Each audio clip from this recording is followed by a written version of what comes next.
Time now for yours truly, Johnny Dollar.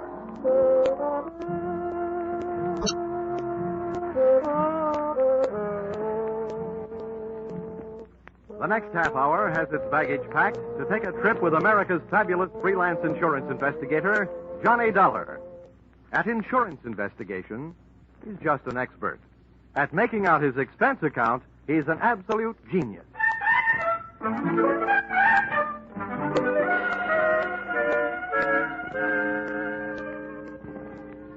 Expense account submitted by Special Investigator Johnny Dollar. To Home Office, Highworthy Insurance Underwriters Association, Hartford, Connecticut. Attention, General Manager Harvey Anthony. Dear Mr. Anthony, here is your problem. The following is an accounting of my expenditures in the case of the $100,000 legs, or who put your company out on the limbs. Expense account, item 1, $60. $20 across the board on a losing horse I was rushed into betting on when you had me paged on a public address system at the racetrack. This is Harvey Anthony, Dollar. Thanks for calling back so soon. Well, when they paged me, they said it was an emergency. It better be. Why? What's the matter, Dollar? This is my day off. And if I know you, this call is going to make it an off day. If I know you, my friend, you won't mind this assignment. I want you to go out to Hollywood. Act as a bodyguard for a big movie star, Marilyn Major. Oh, not a bad body to guard. What's the deal? We've issued one of those publicity policies. Insured her legs for $100,000. Policy will only be in effect for 48 hours. We want you to stick with her. Just see that she doesn't get mixed up in any hockey games. I get it. She's been notified, so she expects you. Well, when do the 48 hours start? Tomorrow noon. Can you make it? Yeah, with the help of American Airlines. Got enough cash with you to buy your ticket? About that, I'll know right after the next race. I'll call you from Hollywood.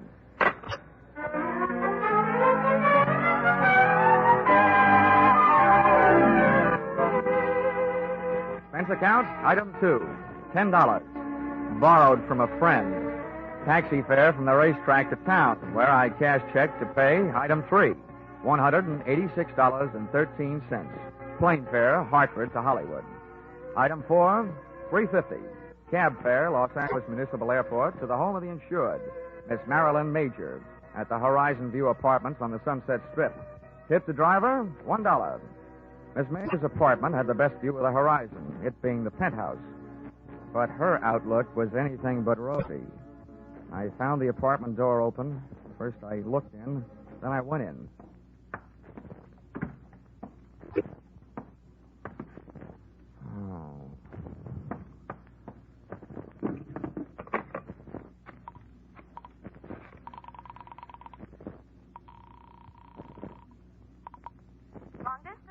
I want to place a person-to-person call, please, to Mr. Harvey Anthony at Hartford, Connecticut. Volunteer 3-6000. My name is Dollar, as in blood money. While I was waiting to get Mr. Anthony, I wondered who had got Miss Major. In the movies, I'd always thought she looked right at home anywhere. And now, right there in front of me, she was passing her toughest test. Lying there, nice and relaxed. She looked right at home in the role of a beautiful gal who had just been murdered. Her face was calm. Her legs were neatly placed in the best of cheesecake tradition. The only thing not quite as it should have been was a very real bullet hole, which she was wearing where an earring should have been. But the next cameras that would be taking her picture would be police cameras. B pictures. B for bloody. Mr. Dollar? Oh, yeah? Here's your party. Go ahead. Oh. Hello? Hello? Hello, Dollar? Yeah, this is Dollar, all right. Anthony, first I want to tell you, those legs you insured are still in beautiful shape. Good, fine. I only hope you didn't also insure Miss Major's life. She's dead. What? Marilyn Major dead? That's right. Oh, we certainly do insure her life. We only issued that publicity policy on her legs as a courtesy. Dollar, get to work on it right away. I'll get to work on it, but don't waste too much hope. To me, it looks like your only out is if the policy does not pay off on murder. Murder? Good heavens. Well, there may be something about the case that'll save us from paying double indemnity for death by violence. Oh, this is death by violence, brother, any way you look at it. Okay, Anthony, I'll get to work on it right after I call the cops and make a report. Do your best. Goodbye. Okay, goodbye. Well, Hang up that telephone, mister. the dame standing in the kitchen doorway had .32 caliber steel in her hand to back up the brass in her voice. She was a youngster, but obviously an old-timer at a lot of things. Her hair was the same color as the murdered woman's, smoke blonde, and her dress was tobacco brown and round and firm and fully packed. I said put down that phone. Yeah, sure, okay. Now, you do me a favor, will you? If you feel you want your finger near that trigger, how about moving it up to the front end of the trigger guard, huh? Mister, I only heard part of what you said, but you're not calling no police. What makes you think so? That dame in there's done me enough harm. I came here to kill her, but somebody beat me to it, and I'm not taking the rap. Okay, so beat it. Who cares? Then I'll call the police. Somebody's going to eventually. Before I go, I'm finding a few things and taking them with me. Now, come on, get up on your feet, mister. You're coming with me in the bedroom. Okay, don't get excited. Okay, mister. Over against that wall with your face in close and your hands straight up. Come on, move. All right. You learn this at the movies or by watching your friends work? Don't be a wise guy. I'm not as dumb as I look. Now, hold still. Look, sister, by this time I shouldn't still like you well enough to warn you, but what you're doing right now will get you in plenty of trouble, even if you didn't commit this murder. I'll take that chance. If you don't get picked up for larceny, they'll still get you for tampering with evidence. As far as the police are concerned, at the scene of a murder, nothing gets touched. They like it that way. What I'm taking won't even be missed. There are plenty more here just like him. That's all she's gotten here. Love letters from men. Who are you covering up for? Your boyfriend? It's none of your business, mister, but it's my husband I'm covering up for. Well, then you're just plain nuts. If he knew her, they'll find that out. And then if they want him, they'll find him. Yeah, and they'll find him dead. Huh? My husband committed suicide over that no good dame this morning. Oh. Now, I've had enough out of you. Back up. 2 steps. Okay. Now, get over there and into that closet. Come on. Too bad. What's the matter? I always feel sorry for a sucker. I felt around in the dark. It was a small closet. That meant not much air. That meant doing something about it. I took my fingernail file, stood it on edge, and slipped it under the door, pressing down the nap of the rug. I did the same with my fountain pen. That would at least allow a small supply of air to sneak into my stuffy little cell. And then I glued my ear to the thin wooden panel that separated me from the bedroom. It wasn't long before my captor apparently completed her search. I heard her pass the closet door and head for the front room. I didn't hear her dial the phone, but it didn't take me long to realize that's what she was doing and who she was calling. Give me the police. This is an emergency. Hello? Hello, police. I want to report a murder. All right. Hello? There's been a murder. The movie star Marilyn Major in the penthouse. The Horizon View apartment on the Sunset Strip. Never mind who I am. I've caught the murderer. You'll find him locked up in the closet. From the moment she hung up, I could only guess what was happening. I heard a man's footsteps rush in and then his voice. Blackmail me, will you keep That's what I'm paying you for these letters. Now I'm taking them with me. I didn't think I had the time to spend picking the lock on the closet door, so I started kicking. The girl who had just tried to turn me into the cops was lying on her face in front of the telephone stand, and a covey of bullets had turned the brown silk on her back into wet red lace. She'd been shot in the back, and if she'd succeeded in finding her letters, her killer had taken them with him. I made a quick search myself and took a look for the remaining sets of letters. One from a guy who signed himself Baron, and the other one from a guy whose autograph read, "With all my love, Lawrence." My instincts were trying to pull me out of that apartment, but one look down the street threw them into reverse. Black and white prowl cars were arriving, and it was less than another minute when their passengers started pouring out of the elevator and through the front door. All right, watch out. I'll take him. All right, come around. In the bedroom closet, boys. Make sure you don't stand in front of that door. Okay, Lieutenant. Never mind the closet, Lieutenant. It's empty. I kicked my way out. All right, let's see your hands. Get him up. I swear I'm going to buy some stock in a gun company. Everybody's got them. Miller, get around behind him. Check him for weapons. Yes, sir. He's clean, Lieutenant. Okay. Who are you? Johnny Dollar. And if you lend me back my right hand, I'll give you my ID. It's in my wallet. Keep him up. Miller, get his wallet. Yes, sir. Here it is. Insurance, Dick, huh?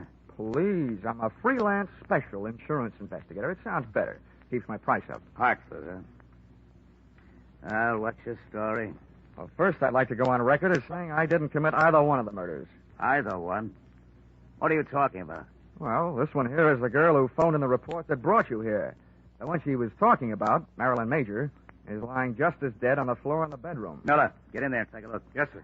While he's looking, you keep on talking. Okay, I'll start from the beginning. I was sent out here by Highworthy Insurance. They just issued a policy on the legs of that dame in the other room. $100,000. Publicity stunt. I was supposed to protect their interests. What do you mean by that? Well, what do you think? I was supposed to see that she didn't attempt any Hindu fire dances or try walking any tightropes during the next 48 hours. Well, your worries are over in that department, at least. What else? When I got here, the door was open. I walked in and found her, dead. Any way to prove that? Any witnesses? Just one. She's lying there behind her. Uh-huh. Over the phone, she accused you of the murder. That's the wrong kind of a witness. No, Lieutenant. The wrong kind of dame. She knew I didn't do it. She was somewhere in this apartment when I arrived. Then why did you say it? I can hardly ask her. Listen, Lieutenant. She did tell me that she came here to get some letters. Her husband had written them to the major dame. She said she was trying to protect him. From what? Who knows? Maybe she just wanted him to rest in peace. The guy committed suicide this morning. We can't check your story with him, can we? You've got a lot of dead friends. How did this one here get that way?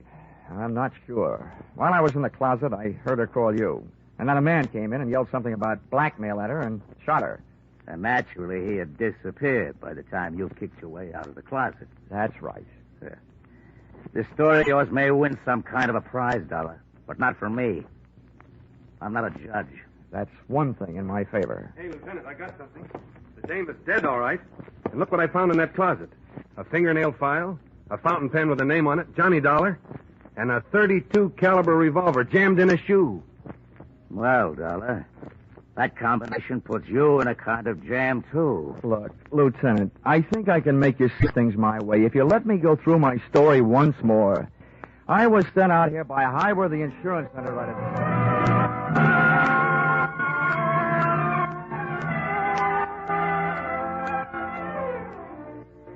Expense account, item 4, $3. Candy, gum, cigarettes, and magazines to make cell number 36, Los Angeles City Jail, less like a no place and more like a home. There's something about a jail door closing on you that sounds very final.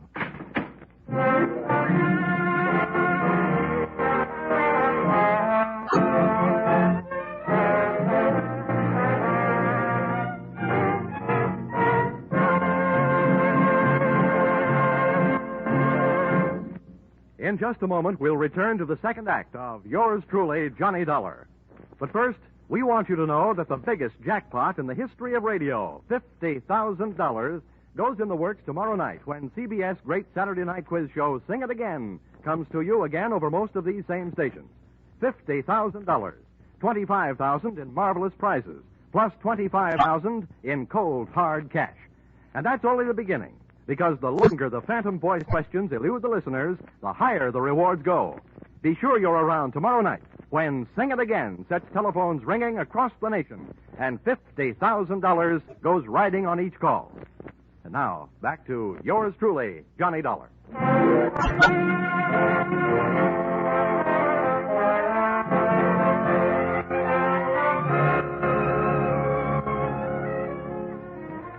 When I accepted this Hollywood assignment, I visualized spending much of my time gazing upon bars, but not the kind offered by cell number 36. The guy who said stone walls do not a prison make had never been a guest in the Los Angeles City Jail. He had a better chance of getting out of Bartlett's quotations than I had of getting out of there. But, as we keep saying in the insurance racket, never say die.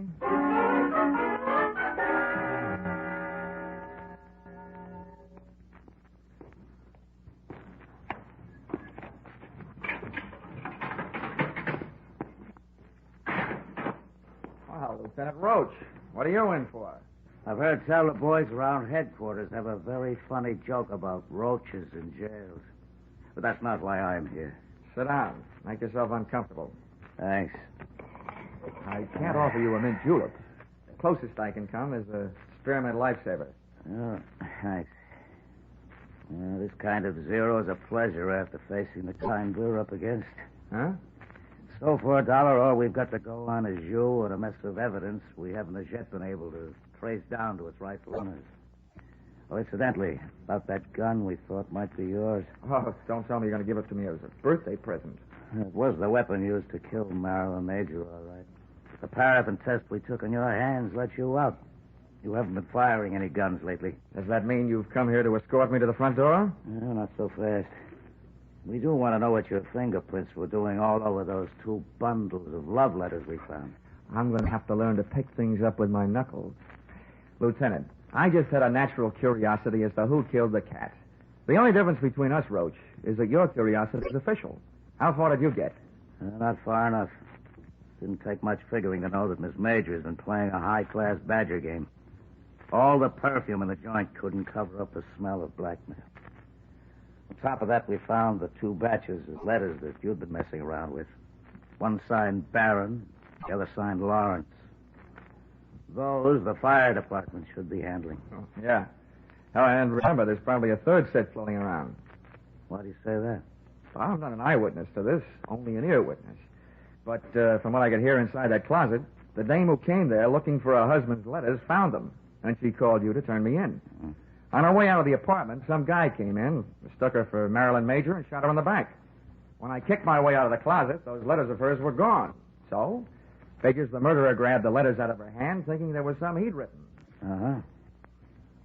Then in your file, the killer was either that Barron fellow or the other one, Lawrence. Lieutenant, in my file, they're both murderers. It's just a question of who killed whom. The guy who killed Marilyn Major certainly wouldn't have come back to kill her again, would he? In this town, you never know. Look, Lieutenant, I got a 2-way stake in this thing. One, to get my name cleared. The other, to get my job done. And I'm in a hurry. I imagine you are, too. Well, Marilyn Major was a big name.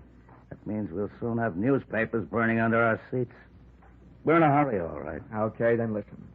If I were either one of those murderers, and I know that the police probably had a handful of letters that could send me to the gas chamber, I'd head for the border. Yeah?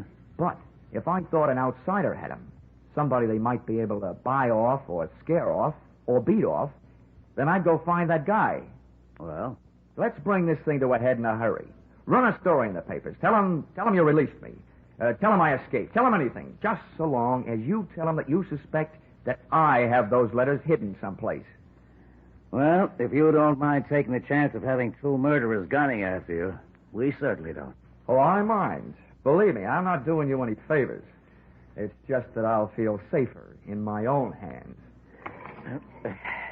Okay, Mr. Pigeon, you've got yourself elected. We'll publish that story. Then we'll let you fly the coop. Good enough. Just make sure that you give me plenty of fighter cover. Expense account, item 6, 7 cents. Purchase of newspaper, an extra edition that hit the street about a half an hour before I did. Item 7, $5.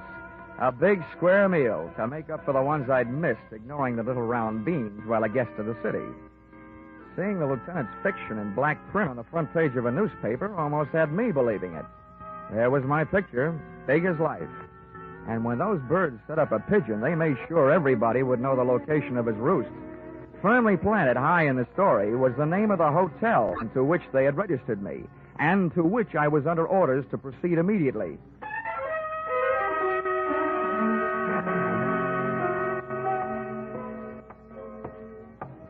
As I walked down the hotel corridor to my room, I felt an icy chill and a flight of goose flesh headed south down my spine.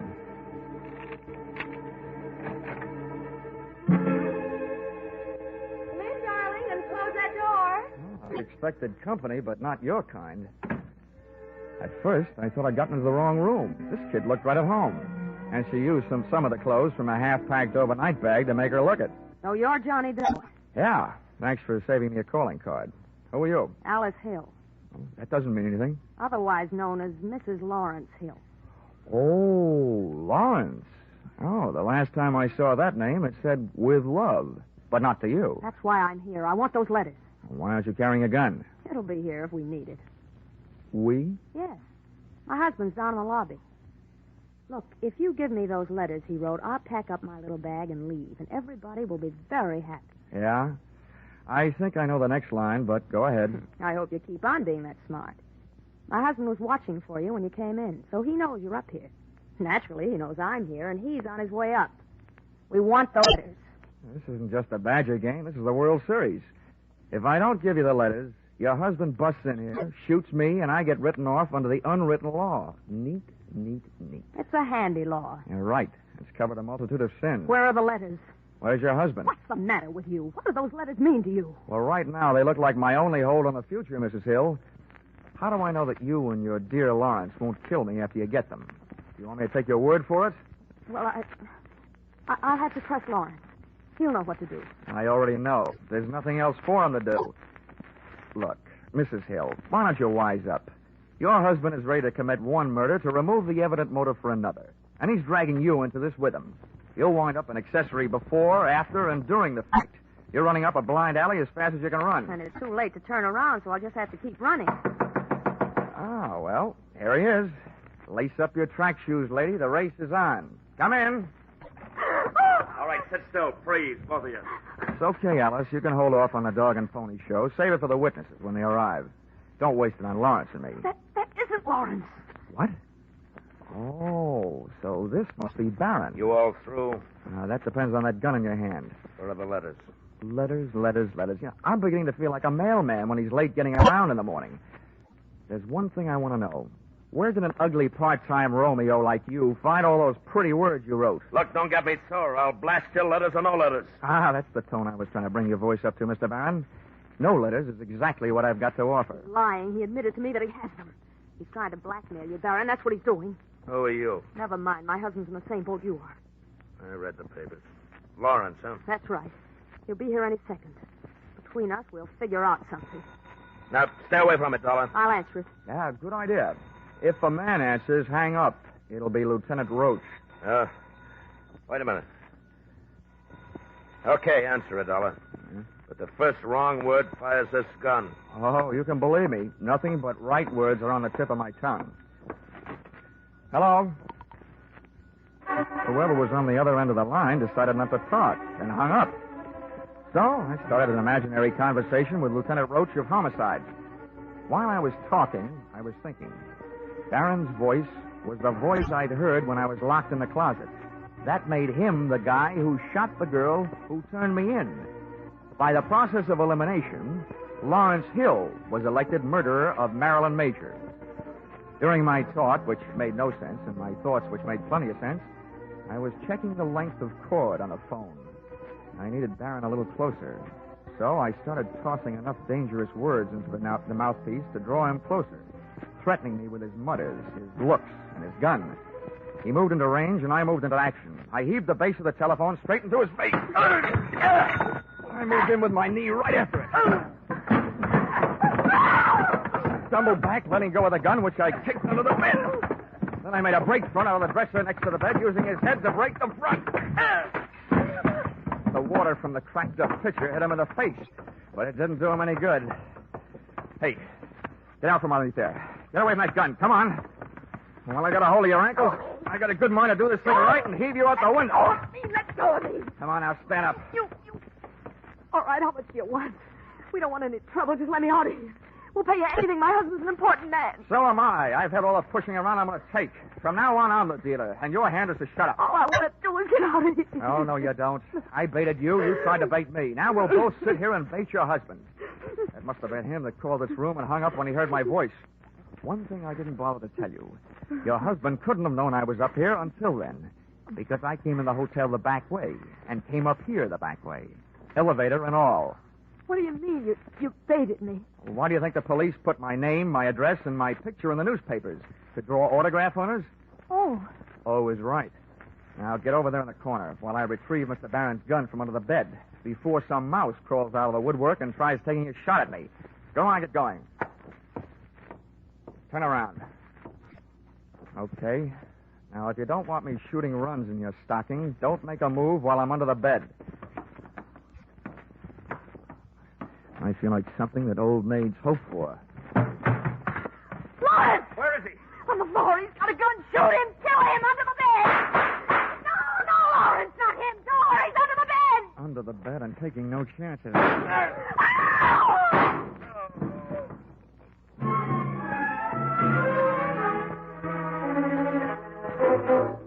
Listen, Roach, you may be a lieutenant to the police department, but to me, you're just a big, fat private. Now, calm down, Dollar. I don't mind setting myself up as a pigeon, but you promised me protection. Where was it? Temper. Now, who's who here? Let's get these stiffs sorted out, then we can talk. There's only one stiff. The other one, the one near the door, is Lawrence. He's only wounded. I had to shoot his pins out from under him. He came crashing in and killed Barron by mistake. That's Barron over there by the bed. Ah, another case of mistaken identity? How did he miss you? I happened to be under the bed at the time. Oh. And I wasn't hiding. No? I was looking for a gun, and I found it, and I used it. If I had one right now, I'm not so sure I wouldn't use it on you. You still haven't told me why you left me here alone, holding the sack all this time. Yeah, I'll tell you why. And I guess it was our fault. The men I had posted in the lobby didn't see you come into the hotel. Well, how do you like that? Johnny Dollar. Wise guy. Huh? Lieutenant, I got some news for you. Just to make sure I was taking no chances, I came in the back way.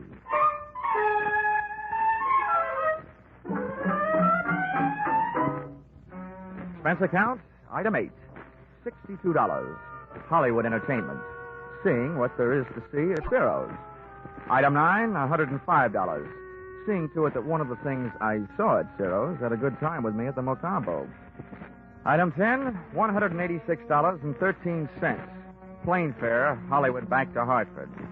Item 11, $1. Ticket to the movies, back in Hartford, to study the last motion picture of Marilyn Major, so that in the future I'd be sure to steer clear of her kind of a woman, who is too much of a jinx for my kind of man. Expense account total, $948.76. Signed, yours, truly, Johnny Dollar.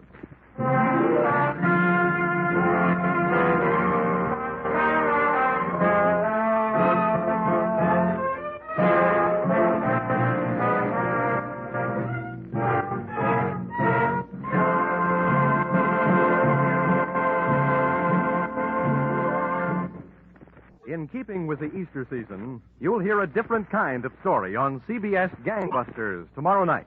The authentic story of a former gangster's fight to go straight, broadcast in cooperation with outstanding parole authorities. You'll find this Easter Eve Gangbusters drama as gripping as any program CBS has ever brought to you. Tomorrow night, you'll also find a mid-April adventure with the intriguing title, The Heat Wave, on CBS Philip Marlowe program. Gangbusters and The Adventures of Philip Marlowe are regular Saturday night features on most of these same CBS stations.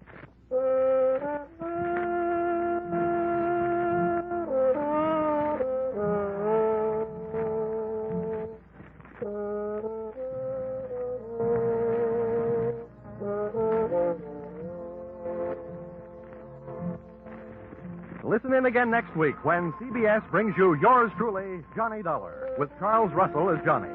Written by Paul Dudley and Gil Dowd, with music by Mark Warno, yours truly, Johnny Dollar, is produced and directed by Richard Sandville for CBS, the Columbia Broadcasting System.